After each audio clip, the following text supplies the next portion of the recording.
Oke, shalom. Kembali lagi bersama dengan saya di malam hari ini. Jadi tema malam hari ini saya mau bahas tentang firman Tuhan versus medsos atau media sosial. Karena kenapa saya bikin tema firman Tuhan versus medsos? Karena begini, saudara-saudara sekalian yang terkasih dalam Yesus Kristus, banyak teman-teman saya itu komentar di medsos, kontak di WA saya, itu mereka bertanya, kamu kenapa Roy, kenapa berubah? Benar berubah loh, nggak kayak Roy yang saya kenal dulu, ya berbeda. Saya katakan, ya semua ini karena amazing grace, ya karena semua ini kebaikan Tuhan, karena semua ini kasih karunia Tuhan kepada saya, ya.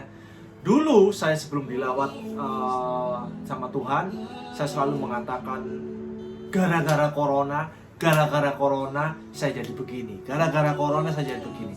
Ternyata begitu saya dilawat Tuhan, saya katakan terima kasih Tuhan, Engkau telah izinkan corona ini terjadi di dalam dunia ini. Karena kenapa? Kalau corona ini tidak pernah terjadi di dalam dunia ini, mungkin hidup saya masih seperti dulu, ya.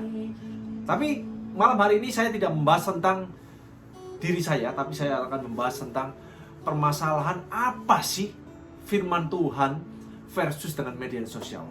Saya mau katakan nih, saya mau jelaskan di sini. Karena begini, banyak teman-teman saya mengatakan, apa sih kuncinya? Bagaimana sih caranya? Ya. Saya ini baca Alkitab, kadang-kadang teman saya yang katakannya, saya baca Alkitab itu kayak baca koran katanya, nggak ngerti apa-apa, blank semuanya, ya.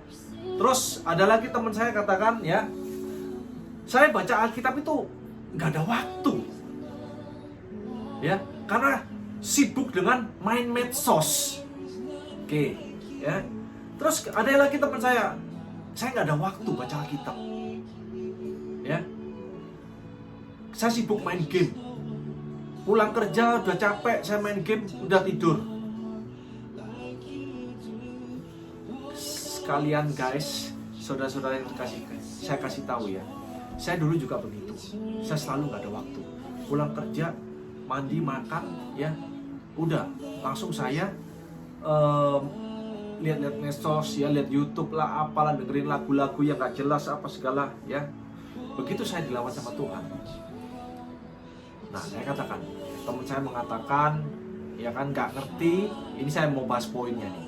Gak ngerti baca firman Tuhan itu kayak baca koran. Memang kalau kita tidak ada roh, ya, tidak diberikan kehausan sama Tuhan, ya, kita nggak akan ngerti apa sih yang dibaca itu. Tapi justru kalau kita diberi hikmat oleh Tuhan, justru kita itu ngerti. Karena kenapa? Kita minta sama Tuhan, ya, Tuhan, saya ingin baca kebenaran firman-Mu. Karena kenapa? Alkitab itu kebenaran firman Tuhan. Itu sudah jelas. Firman Tuhan dinyatakan di Alkitab, itu ditulis semua mujizat-mujizat yang pernah terjadi, kuasa-kuasa Tuhan yang pernah terjadi, itu dicatat semua di Alkitab. Itu karena kenapa? Kita makanya, ya, kita ini disuruh merenungkan. Ini dalam arti, ya, tolong diartikan, merenungkan. Merenungkan itu berarti Anda mendapatkan sesuatu untuk diri Anda. Setelah itu Anda merenungkan apa yang akan terjadi, action dari diri Anda sendiri itu apa. Makanya Anda merenungkan, ya. Misalkan Anda dimarahi oleh atasan Anda, nah itu artinya setelah itu Anda kan pasti merenungkan, apa sih salah saya. Anda merenungkan kan, Anda berpikir untuk apa? Untuk action ke depannya, memperbaiki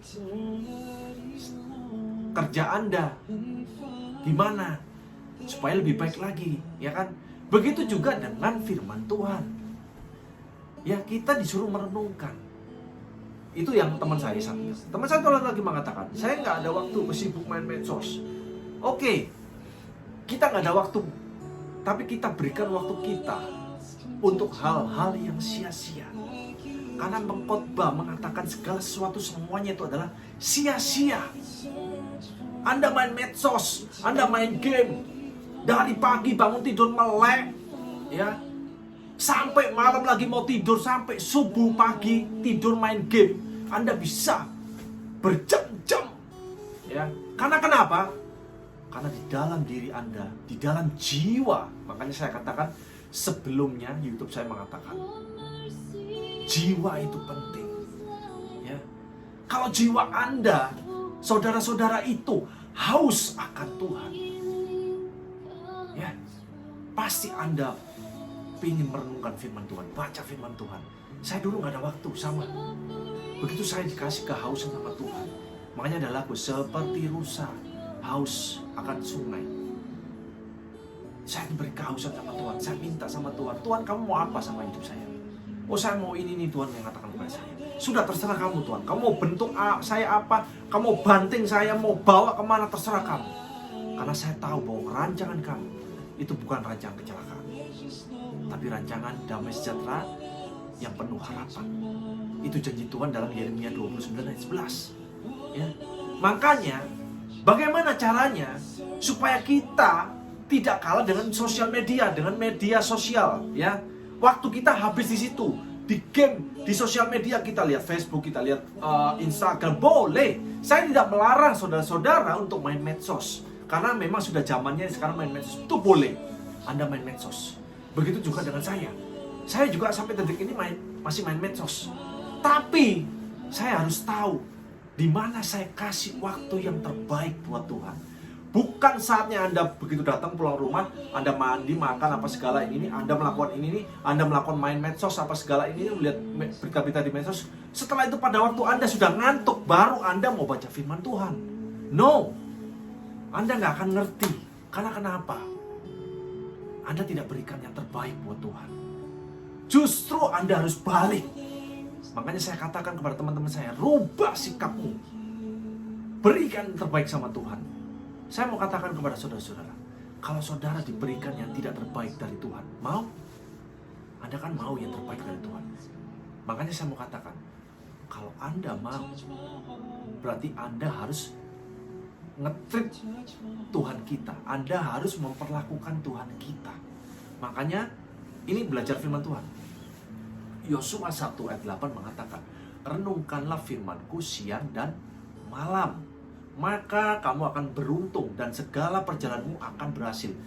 Lihat ya, Tuhan mau kita semua, termasuk saya, itu memperlakukan Tuhan dengan apa? Merenungkan firman-Nya siang dan malam. Itu perlakuan kita terhadap Tuhan. Cara memperlakukan kita, cara memperlakukan Tuhan, ya, itu bagaimana? Itu kita merenungkan firman-Nya siang dan malam. Setelah itu Tuhan akan memperlakukan kita seperti apa? Tuhan memperlakukan kita, kamu semua hal akan beruntung dan segala perjalananmu akan berhasil. Makanya ya, kalau Anda punya pacar, Anda punya suami, Anda punya istri, pasti Anda menginginkan satu hubungan yang namanya take and give. Itu artinya hubungan mutualisme yang saling menguntungkan, bukan hubungan parasitisme yang merugikan. Ya, makanya saya mengatakan take and give itu bukan dari manusia, tapi itu Tuhan yang mengajarkan kepada kita. Saat kita cuma maunya apa? Kita maunya take dari semua dari Tuhan. Kita berdoa, kita mau take berkat dari Tuhan, mau take apa semua dari Tuhan, minta sama Tuhan. Begitu giliran kita give sama Tuhan, memberikan sama Tuhan, kita masih hitung-hitungan, ya. Ayo guys, saudara-saudara, rubah sikap kita. Mungkin saat ini kita terlalu terlena, kita main medsos terlalu lama apa segala, kita rubah, kita balik, ya.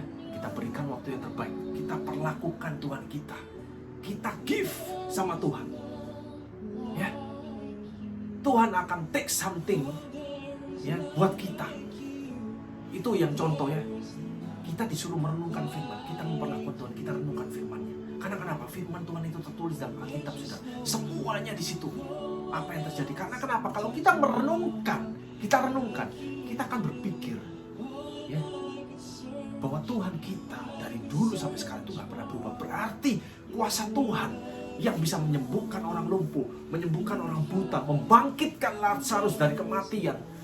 Dia dapat menolong Musa, dia dapat menolong Daud, dia dapat menolong semuanya yang tercatat dalam Alkitab. Itu juga akan terjadi di dalam hidup kita. Karena Tuhan Allah kita itu Allah yang hidup, Allah yang tidak pernah berubah. Itu harus diingat, ya.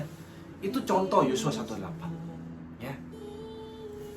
Matius 6 ayat 33 mengatakan, carilah dahulu kebenaran dan kerajaan Allah. Kebenarannya dan kerajaan Allah. Itu cara kita memperlakukan Tuhan. Cari dulu. Kebanyakan manusia di dunia itu kebalik. Cari uang dulu, baru cari Tuhan. Oh no, salah. Tuhan itu sudah mengajarkan kita. Itu urutannya. Cuman kita ini yang berbuat semau kita. Makanya semua perjalanan kita nggak pernah berhasil.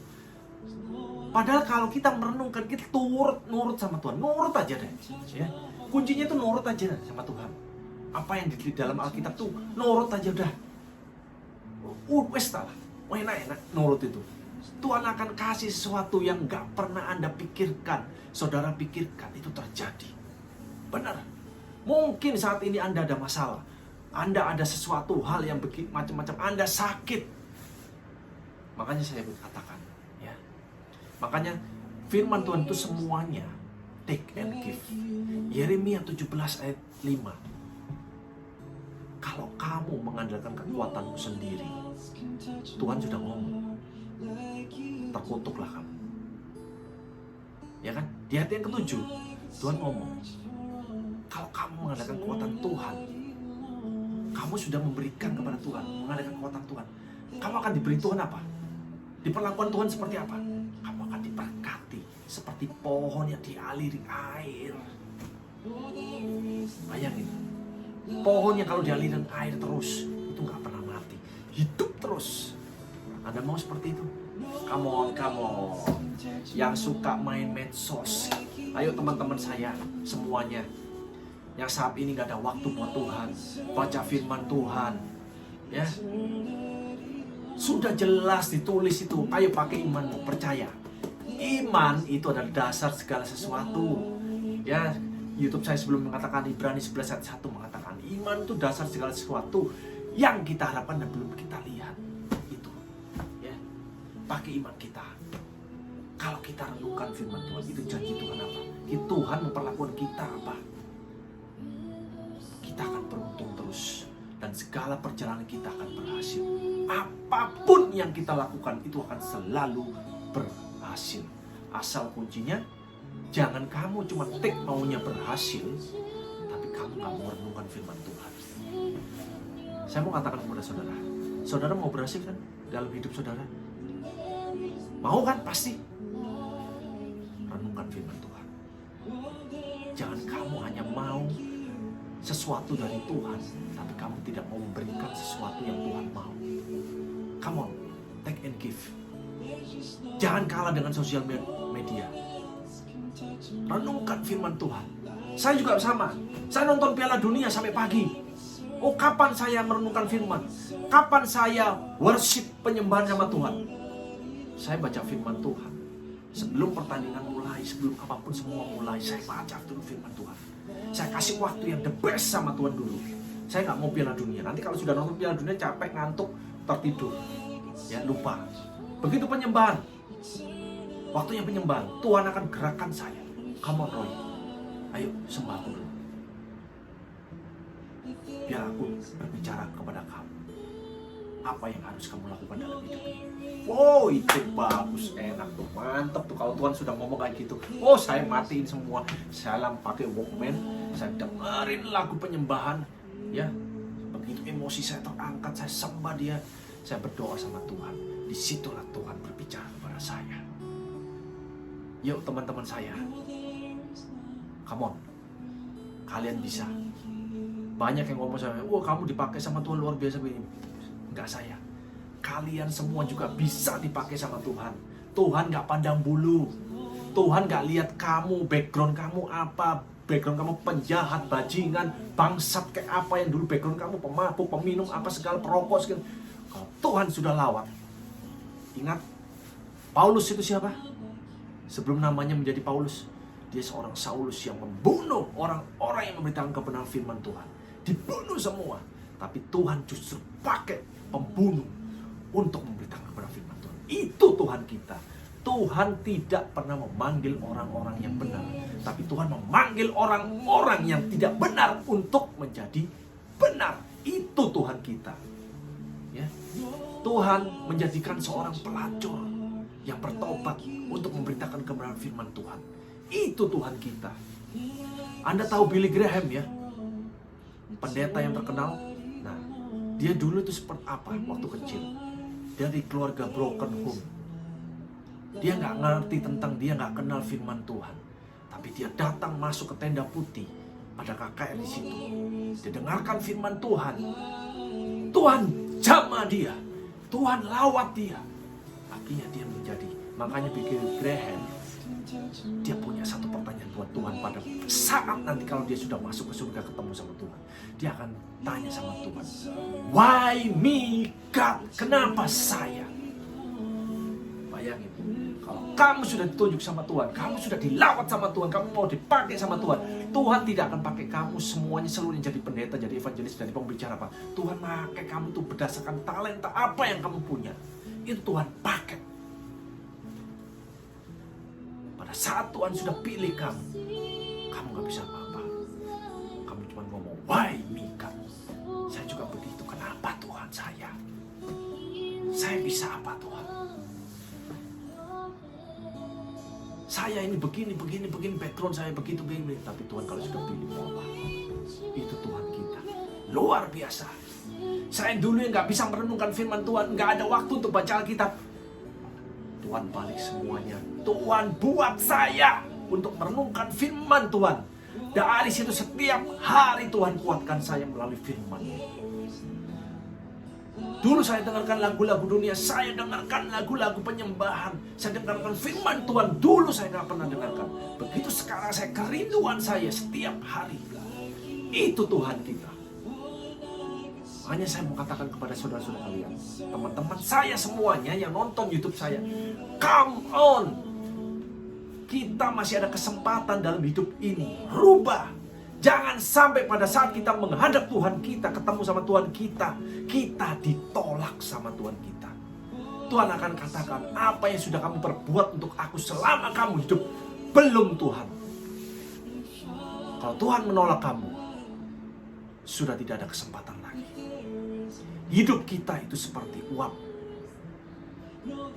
Ingat, ya. Tertulis itu di Alkitab, hidup kita disingkat. Makanya ada lagu, hidup adalah kesempatan. Come on. Selama kita masih ada chance, kesempatan, ayo come on, balik yuk, balik. Firman Tuhan itu penting. Itu pegangan kita. Pada saat iblis menyerang kita, kita punya perisai apa? Itu firman Tuhan. Makanya jangan sampai, kuncinya Tuhan itu cuma satu. Kalau kamu mau berhasil, perjalanan kamu mau beruntung, renungkan firman Tuhan. Kamu mau sesuatu dari Tuhan, kasih juga sesuatu yang terbaik untuk Tuhan. Jangan kamu cuma mau menerima sesuatu yang terbaik dari Tuhan, tapi kamu tidak mau memberikan sesuatu yang terbaik untuk Tuhan. Makanya Tuhan mengatakan, persembahan yang sejati adalah persembahkan tubuhmu sebagai persembahan yang sejati. Itu yang bisa saya sampaikan kepada kalian semuanya, guys. Come on. Jangan kalah dengan media sosial, jangan kalah dengan game. Tidak ada waktu. Ayo, rubah. Minta Tuhan. Daging kita memang lemah. Minta roh Tuhan. Roh Kudus yang menguatkan kita.